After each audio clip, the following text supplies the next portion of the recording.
Okay, big question. Who belongs at number one? Georgia or Ohio State? Because those are the two teams that right now, based off of resume, based off of status, and based off of what they've done so far, belong in the top spot.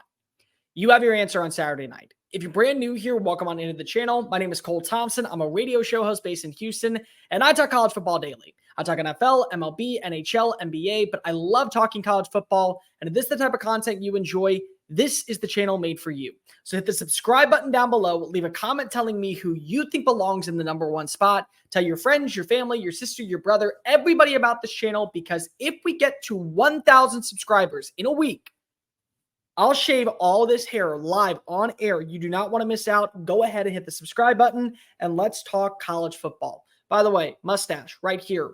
I do Movember every single year, not a sponsorship deal, just me reaching out, giving awareness to men's suicide, prostate cancer, and testicular cancer, which is growing at an alarming rate throughout the country. If you would like to be a participant, donate to the cause, go visit Movember.com or click the link down in my bio below. All right. So, Georgia. Georgia's got the case to be the number one team. It's not because they're a two-time defending national champion. It's because of, even with flaws on this roster, even with this team having sluggish starts at the beginning of the year, we know the formula. We do. And I'm sorry, Georgia. I'm sorry for everybody out there that also has to fall into this trap. Georgia's bread and butter has always been they play their best football in November. And by the time that it's ready for the College Football Playoff Committee to make the decision, that's the team that belongs at number one. They've done it the last 2 years. They're doing it again this year. And what's really interesting is that this Georgia team, albeit flawed, is getting the best performance of every team they face. Oh, you don't believe me? I'm telling you. That version of Missouri, that's a team that showed they can hang around with the big boys. And I tip my hat to the Tigers. They absolutely gave everything they could to the likes of Georgia. And 3 mistakes ultimately was the difference in the game. That was it. 2 interceptions by Brady Cook and a 4th down. That was it. You get that 4th down. You don't have those interceptions. Maybe we're talking about the Tigers in a different way, but we're not. And that's because Georgia is playing its best version of football. That's the key element here that people seem to be leaving out. Georgia is giving every opponent their best version of that week. Florida, they got the best version of them in Jacksonville. Missouri, they got the best version of them in Athens. And Ole Miss will be getting the best version of Georgia at Sanford Stadium. It's going to happen. And if it doesn't happen, then that's a win for Ole Miss.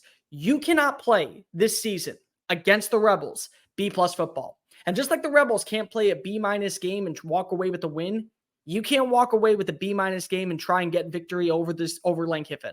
It's just not possible, because Lane Kiffin, he's had this game circled for a while. He's had this game, and he's had Alabama circled on his calendar. And he's probably got Texas A&M circled on there, but for different reasons, just making fun of Jimbo Fisher. But to be able to beat Nick Saban is a goal and a testament for Lane Kiffin. But also on that staff with him was Kirby Smart. How about he be able to say, yeah, I took down Kirby. That defense that was able to give me fits in practice, yeah, I whooped that ass. I was able to go ahead and claim a victory. Oh, and I did it against a 2-time national champion with the coach that now is viewed as the next Nick Saban. When Saban kicks it and he's ready to go ahead and sit on Lake Tuscaloosa, eating moon pies and drinking a nice cold cup of coffee, all of that, whatever he decides to do, Kirby Smart's the favorite to be the next greatest coach in college football, and he's earned it. But Lane wants some bragging rights, and Lane's earned it. Lane has absolutely created a culture. He's reinvented himself. He's reinvented the way that we view Ole Miss football. Ole Miss is not a doormat anymore. They actually are going to play physical. They actually have weapons. They got dudes. They got targets. They got everything at their disposal. Maybe it's not elite like Alabama or Ohio State, but it's damn good. And damn good on a Saturday might be enough if you don't deliver your A game. So what happens if Georgia does get the win?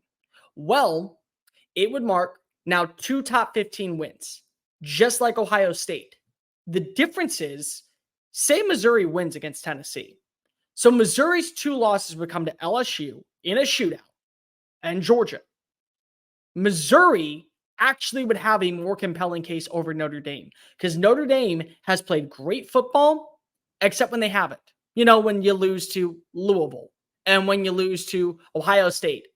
And then you lose to Clemson, and Tyler and Spartanburg is now crying himself to sleep because if he has to realize, oh, Dabo Swinney's not going anywhere. He's staying put for a while. So that would be a 2-loss team versus a 3-loss team. Okay, problem solved. Ole Miss is ranked 1 spot ahead of Penn State. Penn State, they lose to Michigan. That win, depending on how it goes, if Michigan dethrottles them like they've done everybody else, for starters, Michigan joins the conversation of being the best team in college football. But in the same breath, yeah, well, your offense was kind of sluggish then at times, if you're being completely real, Brian Day. You didn't have the best game plan or execution against James Franklin. Oh, and that Michigan team that doesn't feature a Marvin Harrison Jr., doesn't feature a Travion Henderson, doesn't feature a Cade Stover, didn't have a Mecca Ibuka, but Roman Wilson is not at his level, in my opinion. Yeah, they just put up 24. You beat them by 8.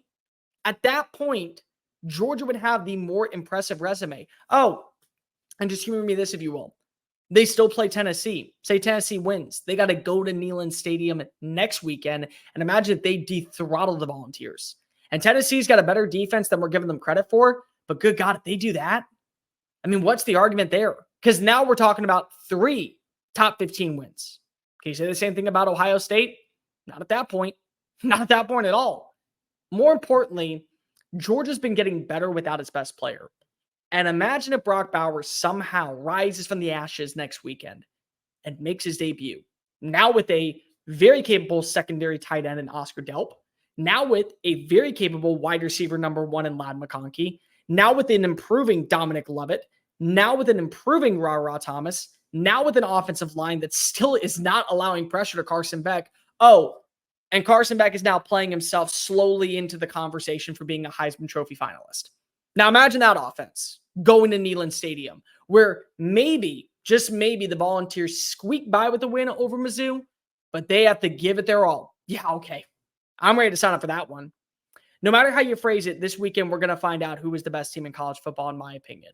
I already believe that the way that Georgia has played defensively underneath Glenn Schumann, the way that they've been giving their best performances per week and getting better, and then they handle a team's best performance, that's the team to beat in college football. And I know, I get it. I said that Georgia a while ago, if you listen to just saying it. I believe that Georgia was probably a team that was eventually going to find a loss.